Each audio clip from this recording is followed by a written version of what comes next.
প্ৰিয় ছাত্ৰ ছাত্ৰীসকল নমস্কাৰ। মই আজি তোমালোকলৈ লৈ আহিছোঁ বিদ্যুৎ ভাগটো, ইংৰাজীত কোৱা হয় যাক ইলেক্ট্ৰিচিটি। এতিয়া বিদ্যুৎ মানে কি? বিদ্যুৎ সম্পৰ্কে আমি প্ৰাথমিক কথাখিনি প্ৰথমতে জানি লওঁ। বিদ্যুৎ হৈছে আধানৰ বিষয়ে অধ্যয়ন, অৰ্থাৎ আধানৰ বিভিন্ন পৰিঘটনাসমূহ অধ্যয়নেই হৈছে বিদ্যুৎ। এই আধান তোমালোকে ইতিমধ্যে পাইছা দুই প্ৰকাৰৰ, ধনাত্মক আধান আৰু ঋণাত্মক আধান। এতিয়া আধান কি? আধান হৈছে পদাৰ্থ কণাসমূহৰ অন্তৰ্নিহিত ধৰ্ম। ই কিন্তু পদাৰ্থ কণা নহয়, ইয়াৰ অন্তৰ্নিহিত ধৰ্ম। এই বিদ্যুৎ পদাৰ্থ বিজ্ঞানত দুটা ভাগত অধ্যয়ন কৰা হয়। এটা কোৱা হয় স্থিতি বিদ্যুৎ আৰু আনটো কোৱা হয় গতি বিদ্যুৎ। এতিয়া তোমালোকৰ পাঠ্যপুথিৰ বিষয় হৈছে গতি বিদ্যুতৰ বিষয়ে অধ্যয়ন, গতিকে আমি গতি বিদ্যুতৰ বিষয়ে আলোচনা কৰিম। এতিয়া গতি বিদ্যুৎ কাক বোলে? গতি বিদ্যুতৰ লগতে আমি স্থিতি বিদ্যুতৰ সংজ্ঞাটোও জানিব লাগে, যে যেতিয়া আধানৰ স্থিৰ অৱস্থাত অধ্যয়ন কৰা হয় বিভিন্ন ধৰ্মসমূহ, তেতিয়া তাক কোৱা হয় স্থিতি বিদ্যুৎ।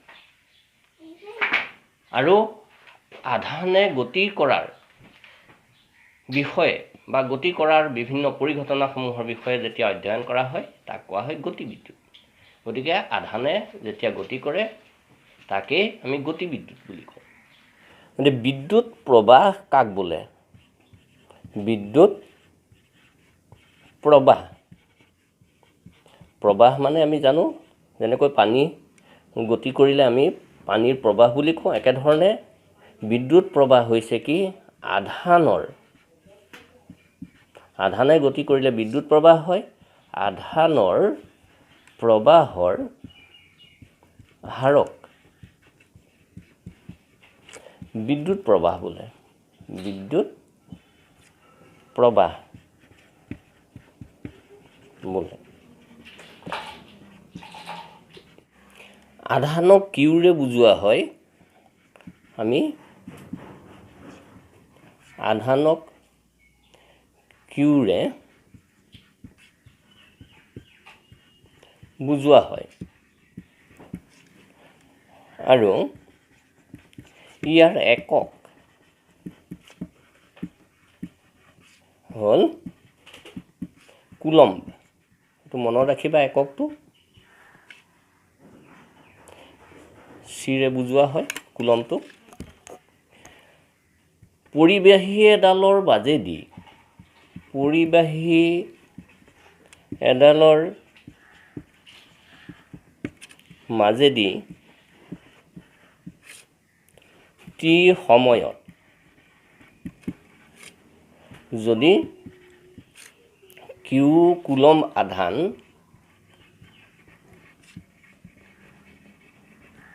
প্ৰবাহিত হয়,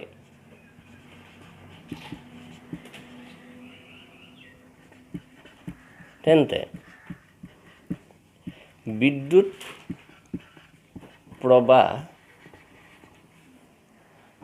আইৰে বুজোৱা হয়। আই সমান কি হ'ব তেনেহ'লে? Q by T. এতিয়া আমি ইয়াৰ পৰা বিদ্যুৎ প্ৰবাহৰ একক নিৰ্ধাৰণ কৰিব পাৰোঁ। কিউ যদি 1 কুলম্ব হয় আৰু টি যদি 1 ছেকেণ্ড হয়, অৰ্থাৎ পৰিবাহী এডালৰ প্ৰস্থচ্ছেদৰ মাজেদি যদি 1 ছেকেণ্ডত 1 কুলম্ব আধান পাৰ হৈ যায়, 1 ছেকেণ্ডত 1 কুলম্ব, 1 কুলম্ব আৰু 1 ছেকেণ্ডত যদি ইয়াৰ মাজেদি পাৰ হৈ যায়, তেনেহ'লে আমি ক'ম যে বিদ্যুৎ প্ৰবাহৰ এটা একক পাইছোঁ, সেইটো হ'ল এম্পিয়াৰ। গতিকে বিদ্যুৎ প্ৰবাহৰ এককটো মনত ৰাখিবা। বিদ্যুৎ প্ৰবাহৰ একক এম্পিয়াৰ।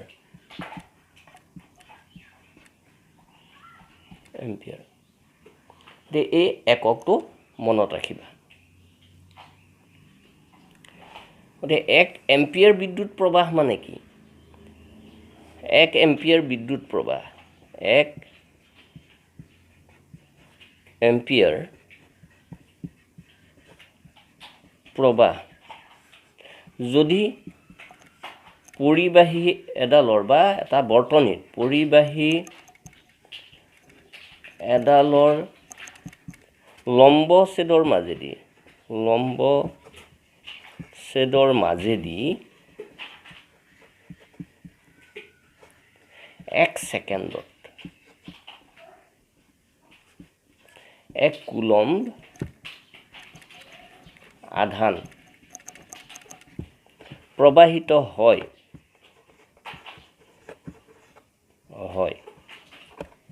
তেন্তে সেই প্ৰবাহ হ'ব 1 এম্পিয়াৰ তো মনত ৰাখিবা গাণিতিক ৰাশিত যদি প্ৰকাশ কৰা হয় তেনেহ'লে আমি পাম গাণিতিক প্ৰকাশ 1 এম্পিয়াৰ সমান কি হ'ব 1 কুলম্ব পাৰ ছেকেণ্ড বা কুলম্ব পাৰ ছেকেণ্ড এনেধৰণে আমি লিখিব পাৰোঁ। এইবাৰ আমি আহোঁ বৈদ্যুতিক বৰ্তনী।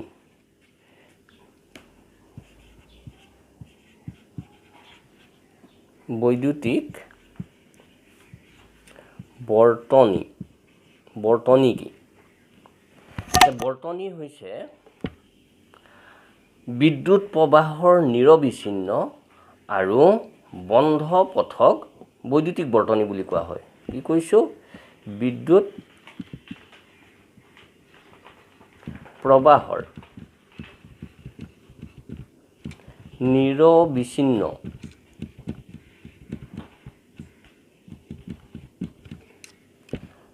আৰু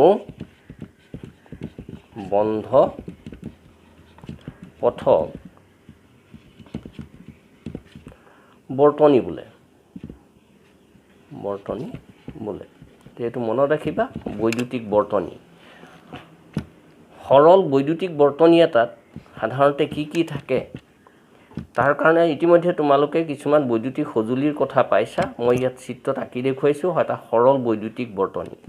এইটো হৈছে বিদ্যুৎ কোষ, এইটো হৈছে এটা চাবি বা প্লাগ কি বুলি কোৱা হয়। ইয়াত ইতিমধ্যে আমি বিদ্যুৎ প্ৰবাহৰ কথা কৈছোঁ। প্ৰবাহ জুখিবৰ কাৰণে বৰ্তনীত এবিধ সঁজুলি ব্যৱহাৰ কৰা হয় আৰু আমি ইতিমধ্যে বাল্ব ব্যৱহাৰ কৰোঁ। এই বাল্বৰ চিহ্ন আমি দেখুৱাইছোঁ, এনেধৰণে দেখুওৱা হয়। ইয়াত এটা এমিটাৰ দেখুওৱা হৈছে। এমিটাৰটো এনেকৈ দেখুওৱা হয় প্লাছ মাইনাছ। গতিকে এইটো হৈছে এটা সৰল বৈদ্যুতিক বৰ্তনী। সৰল বৈদ্যুতিক বৰ্তনীটোত এটা বাল্ব, এটা এমিটাৰ, এমিটাৰটো ইয়াত নহয় ইয়াতো দেখুৱাব পাৰা তোমালোকে, এটা চাবি বা প্লাগ কি আৰু এটা বিদ্যুৎ কোষ দেখুওৱা হৈছে। এতিয়া ইয়াত বিভিন্ন ধৰণৰ বৈদ্যুতিক সঁজুলিসমূহক আমি প্ৰতীকেৰে বুজাইছোঁ। এই প্ৰতীক সম্পৰ্কে তোমালোকে পাবা এতিয়া। গতিকে এই সৰল বৈদ্যুতিক বৰ্তনীটো মনত ৰাখিবা। সৰল বৈদ্যুতিক বৰ্তনী ইয়াত কি আছে? এটা বাল্ব, এটা এমিটাৰ। এমিটাৰটোৱে কি কৰে? এমিটাৰটোৱে বৰ্তনীটোত হোৱা বিদ্যুৎ প্ৰবাহৰ পৰিমাণ জোখা হয়। গতিকে এমিটাৰটো মনত ৰাখিবা। বিদ্যুৎ প্ৰবাহৰ পৰিমাণ জোখা সঁজুলি তো হ'ল এমিটাৰ। তো মনত ৰাখিবা এমিটাৰ। আৰু বৰ্তনী এটাত কেনেকৈ সংযোগ কৰা হয় মই দেখুৱাইছোঁ। একে শাৰীত সংযোগ কৰা হয়। ইয়াত শ্ৰেণীবদ্ধ সংযোগ বুলি কোৱা হয়, শ্ৰেণীবদ্ধভাৱে সংযোগ কৰা হয়। এতিয়া বৈদ্যুতিক বিভিন্ন আহিলাসমূহক প্ৰতীকেৰে কেনেকৈ দেখুওৱা হয় চোৱা। মই কিছুমান প্ৰতীক তোমালোকক ইয়াত আঁকি দেখুৱাম। এতিয়া মই বিভিন্ন বৈদ্যুতিক উপাংশ বা উপাদানসমূহ দেখুৱাইছোঁ। চোৱা, বৈদ্যুতিক কোষ কেনেধৰণে দেখুওৱা হয়, এনেকৈ দেখুওৱা হৈছে। এডাল দীঘল, এডাল চুটি ৰেখাখণ্ড নিচিনাকৈ আঁকি দীঘল অংশটোত পজিটিভ আৰু চুটি অংশটোত নিগেটিভ চিন দিয়া হয়। এইটো মনত ৰাখিবা। বেটাৰী হৈছে কি, এক বা একাধিক বিদ্যুৎ কোষ যেতিয়া যুক্ত কৰা হয় বা সংযোগ কৰা হয় তেতিয়া তাক বেটাৰী বুলি কোৱা হয়। ইয়াত তিনিটা কোষৰ সংযোগ দেখুওৱা হৈছে, তিনিটা কোষৰ সংযোগ দেখুওৱা হৈছে। তো প্লাছ মাইনাছ দেখুওৱা হৈছে, এনেধৰণে সংযোগ কৰা হয়। তাৰপিছত দেখুওৱা হৈছে প্লাগ চাবি, যিটোক আমি ছুইচ বুলি কওঁ। ইয়াৰ সহায়ত বৈদ্যুতিক বৰ্তনী এটা আমি কি কৰোঁ, খোলা বা বন্ধ কৰা কাম কৰোঁ। খোলা মানে অ'পেন কৰি দিয়া হয় যেতিয়া বিদ্যুৎ প্ৰবাহ নহয়, আৰু যেতিয়া বন্ধ কৰি দিয়া হয় অৰ্থাৎ ক্ল'জ কৰা হয় তেতিয়া বিদ্যুৎ প্ৰবাহ হয়। এই দুটা দেখুওৱা হৈছে। বন্ধটোত মাজত এটা ডট চিন দি দেখুওৱা হয়। এডাল তাৰৰ লগত সংযোগ দেখুওৱা হৈছে চিত্ৰত। এইটো তাৰৰ সংযোগ দেখুওৱা হৈছে। এইটো হৈছে সংযোগ বিন্দু। এইডাল তাৰত এই বিন্দুটোত এই তিনিটা অংশ সংযোগ কৰা হৈছে। সংযোগবিহীনভাৱে যেতিয়া এডাল তাৰৰ ওপৰেদি আন এডাল পাৰ কৰি দিয়া হয় তেতিয়া এনেকৈ দেখুওৱা হয়। এইটো মনত ৰাখিবা। বৈদ্যুতিক বাল্বটো এনেকৈ আমি আঁকি দেখুৱাওঁ প্ৰতীকত। এইবাৰ চোৱা ৰোধ পিছত পাবা তোমালোকে। ৰোধ মানেনো কি, ইয়াক আৰেৰে বুজোৱা হৈছে। আৰ ৰোধৰ এটা ৰোধক ইয়াতে এনেকৈ আঁকি দেখুওৱা হৈছে। ওপৰত আৰ আখৰটো লিখা হৈছে। পৰিৱৰ্তনশীল ৰোধ মানে আমি সাধাৰণতে বুজি পাওঁ যে বাধা, বিদ্যুৎ প্ৰবাহত বাধা দিয়া। গতিকে পাছত পাম এই সম্পৰ্কে। এইটোত পৰিৱৰ্তন কৰা, ৰোধৰ পৰিৱৰ্তন কৰিব পাৰি, তাক দেখুওৱা হৈছে। দুই ধৰণে চিহ্নিত কৰিব পাৰি। 10 নম্বৰত দেখুওৱা হৈছে এমিটাৰৰ ব্যৱহাৰ সম্পৰ্কে কৈছোঁৱেই। ইয়াক বৰ্তনী এটাত হোৱা বিদ্যুৎ প্ৰবাহৰ পৰিমাণ জুখিবলৈ ব্যৱহাৰ কৰা হয়। আৰু ভল্ট মিটাৰ কি তোমালোকে পাবা যে বৰ্তনী এটাত কোনো অংশত বিভৱ ভেদ জুখিবৰ কাৰণে ব্যৱহাৰ কৰা হয়। বিভৱ ভেদ এতিয়ালৈকে পোৱা নাই, তোমালোকে পাবা। এতিয়া বৰ্তনীত বিদ্যুৎ প্ৰবাহৰ প্ৰকৃত দিশ আৰু প্ৰচলিত দিশ কি আমি আলোচনা কৰিম। বিদ্যুৎ প্ৰবাহ কিহে সৃষ্টি কৰে আমি ইতিমধ্যে পাইছোঁ যে বিদ্যুৎ প্ৰবাহ মানে আধানৰ প্ৰবাহ। এতিয়া পৰিবাহীত আধান কিহে কঢ়িয়াই নিয়ে। গতিকে এই ক্ষেত্ৰত আমি জানো যে ইলেক্ট্ৰন হৈছে আধানৰ বাহক, ঋণাত্মক আধান। গতিকে ইলেক্ট্ৰন হৈছে ঋণাত্মক আধান। ই সদায় কি হ'ব, অধিক ঋণাত্মক আধান থকা স্থানৰ পৰা কম ঋণাত্মক আধান থকা স্থানলৈ অৰ্থাৎ ধনাত্মক দিশলৈ গতি কৰিব। সেয়েহে বৈদ্যুতিক বৰ্তনী এটাত প্ৰকৃততে বিদ্যুৎ প্ৰবাহৰ দিশ হৈছে ঋণাত্মক মেৰুৰ পৰা ধনাত্মক মেৰুলৈ। গতিকে প্ৰকৃত দিশটো মনত ৰাখিবা, ঋণাত্মক মেৰুৰ পৰা ধনাত্মক মেৰুলৈ। কিন্তু যি সময়ত বিদ্যুৎ আৱিষ্কাৰ হৈছিল সেই সময়ত ইলেক্ট্ৰন আৱিষ্কাৰ হোৱা নাছিল।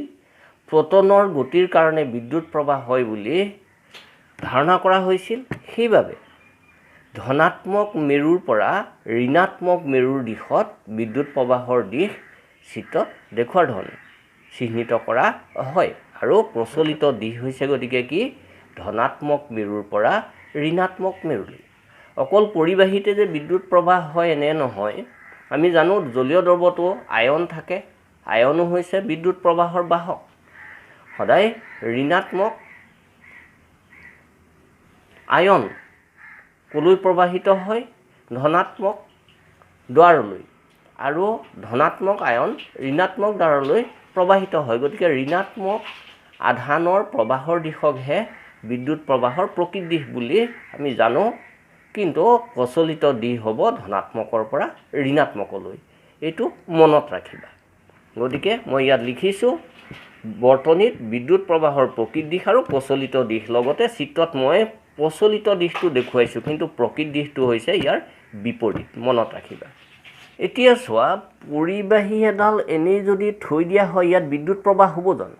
নিশ্চয় ইয়াত বিদ্যুৎ প্ৰবাহিত নহয়। তেনেহ'লে ইয়াত বিদ্যুৎ প্ৰবাহ হ'বলৈ হ'লে আমি কি কৰিব লাগিব বা কেনেকৈ ইয়াত বিদ্যুৎ সঞ্চালিত কৰিব পাৰোঁ বা কেতিয়া প্ৰবাহিত হ'ব?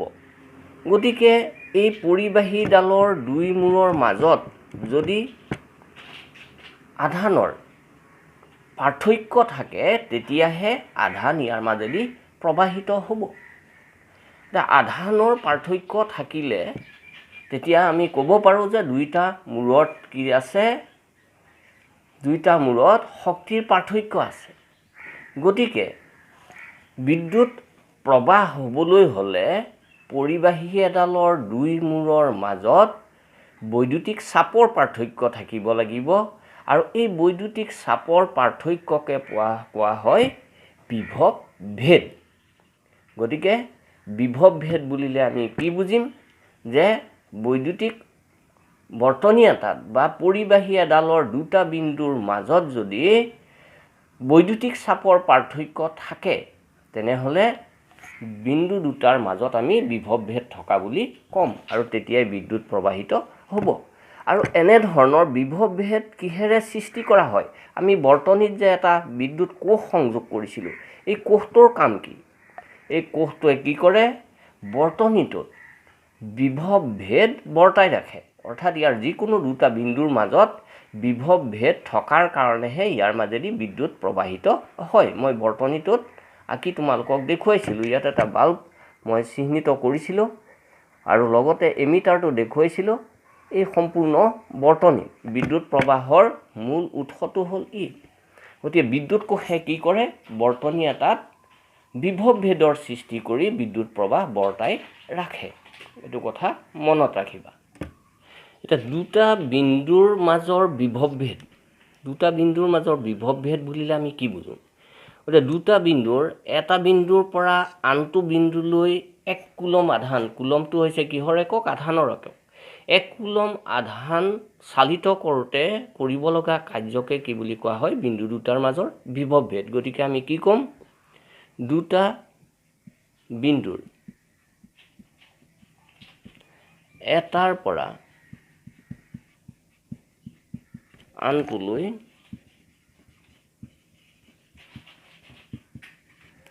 1 কুলম আধান চালিত হওঁতে কৰিবলগীয়া কাৰ্য বিন্দু দুটাৰ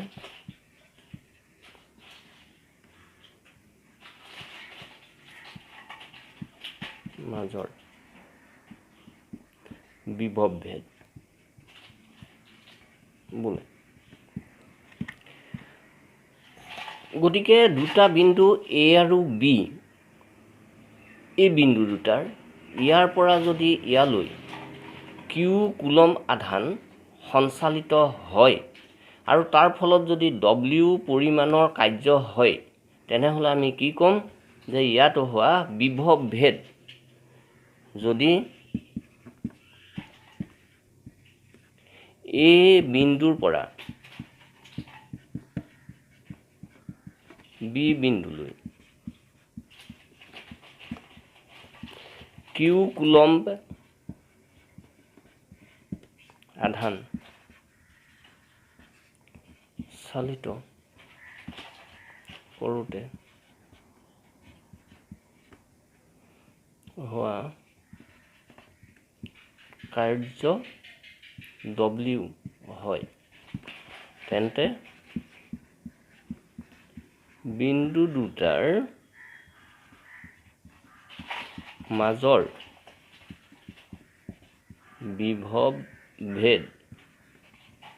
বিভৱ ভেদটোক ভিৰে বুজোৱা হয়।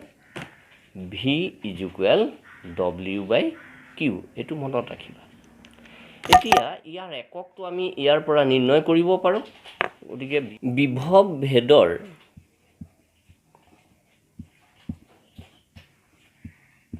এছ আই এককটো মনত ৰাখিবা। SI একক হ'ল ভল্ট। এক ভল্ট মানে কি? এক ভল্ট মানে কি এইটো আমি সংজ্ঞাটো জানিব লাগিব। গতিকে দুটা বিন্দুৰ এটাৰ পৰা আনটোলৈ 1 কুলম আধান চালিত হওঁতে যদি 1 জুল কাৰ্য সম্পাদিত হয় তেনেহ'লে বিন্দু দুটাৰ মাজৰ বিভৱ ভেদ হ'ব 1 ভল্ট। কি কৈছো? দুটা বিন্দুৰ এটাৰ পৰা আনটোলৈ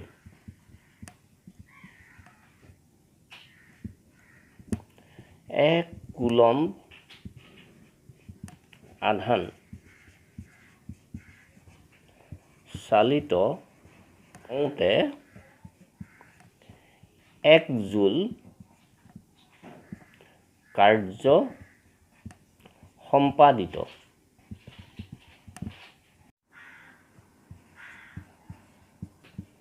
মাজৰ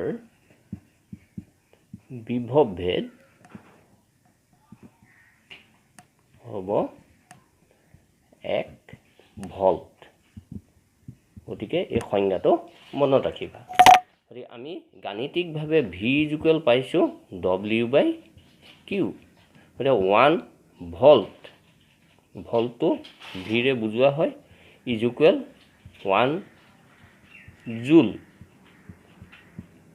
বাই 1 কুলম। গতিকে 1 ভল্ট ইকুৱেল 1 জুল পাৰ কুলম এনেকৈও লিখিব পাৰোঁ আমি। এইবাৰ বৰ্তনীত হোৱা বিদ্যুৎ প্ৰবাহ আৰু বিভৱ ভেদৰ মাজৰ সম্পৰ্ক কি? এই সম্পৰ্ক ওম নামৰ পদাৰ্থ বিজ্ঞানীজনে স্থাপন কৰিছিল আৰু সেই অনুসৰি সেই সূত্ৰটোৰ নাম হৈছে ওমৰ সূত্ৰ।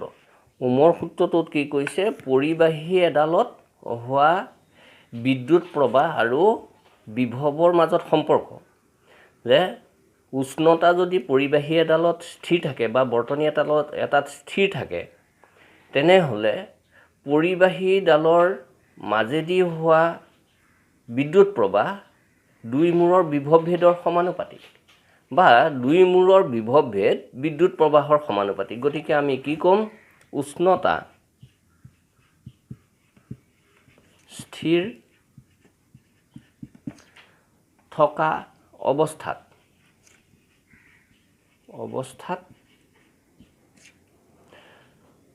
বৰ্তনীত সংযোজিত ধাতুৰ তাঁৰ এডালৰ দুই মূৰৰ বিভৱ ভেদ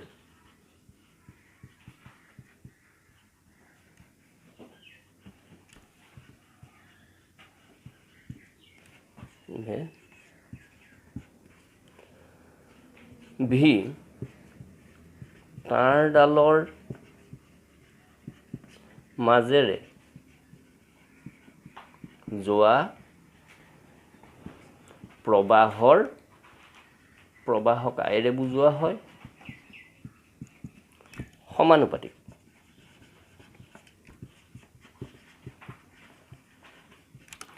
গাণিতিক প্ৰকাশ ৰাখি অৰ্থাৎ সূত্ৰটোক আমি গাণিতিকভাৱে কেনেকৈ প্ৰকাশ কৰিব পাৰোঁ? ভি প্ৰপ'ৰ্চনেল টু আই। ভি মানে হৈছে বিভৱ ভেদ, আই হৈছে বিদ্যুৎ প্ৰবাহ, ইকুৱেল আৰ আই। আৰটো হৈছে কি? আৰ হ'ল সমানুপাতিক ধ্ৰুৱক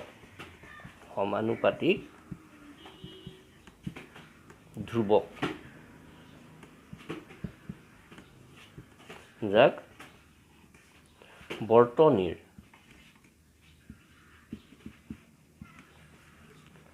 ৰোধ বুলি কোৱা হয়।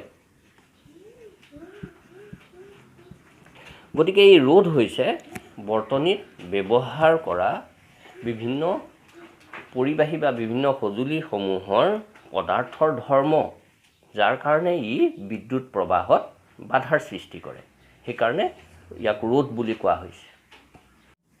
ওমৰ সূত্ৰটো দেখিছোঁ V = RI। গতিকে ইয়াত V এটা বৰ্তনীৰ কাৰণে ধ্ৰুৱক আৰু তাৰ কাৰণে হোৱা আইটো ৰোধৰ ওপৰত নিৰ্ভৰ কৰিব। গতিকে ৰোধৰ ওপৰতে দুইটা পৰস্পৰ নিৰ্ভৰশীল। আৰু এই ৰোধৰ একক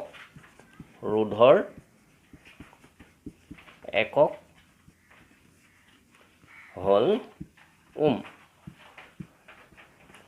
ইয়াক প্ৰতীকেৰে এনেকৈ বুজোৱা বা দেখুওৱা হয়। এইটো কি বুজায়? ওম। এইটো মনত ৰাখিবা। এতিয়া ৰোধৰ একক 1 ওম। 1 ওম মানেনো কি? 1 ওম সমান আমি গাণিতিক প্ৰকাশ ৰাশিৰ পৰা দেখিছোঁ 1 ভল্ট বাই 1 এম্পিয়াৰ এনেকৈ লিখিব পাৰোঁ। গতিকে আমি ক'ম যে বৰ্তনী এটাত যদি বিভৱভেদ 1 ভল্ট থকা অৱস্থাত 1 এম্পিয়াৰ বিদ্যুৎ প্ৰবাহ হয়, তেনেহ'লে বৰ্তনীটোৰ ৰোধ হ'ব 1 ওম। গতিকে আমি লিখিম বৰ্তনী এটাত বিভৱভেদ 1 ভল্ট প্ৰয়োগ কৰিলে যদি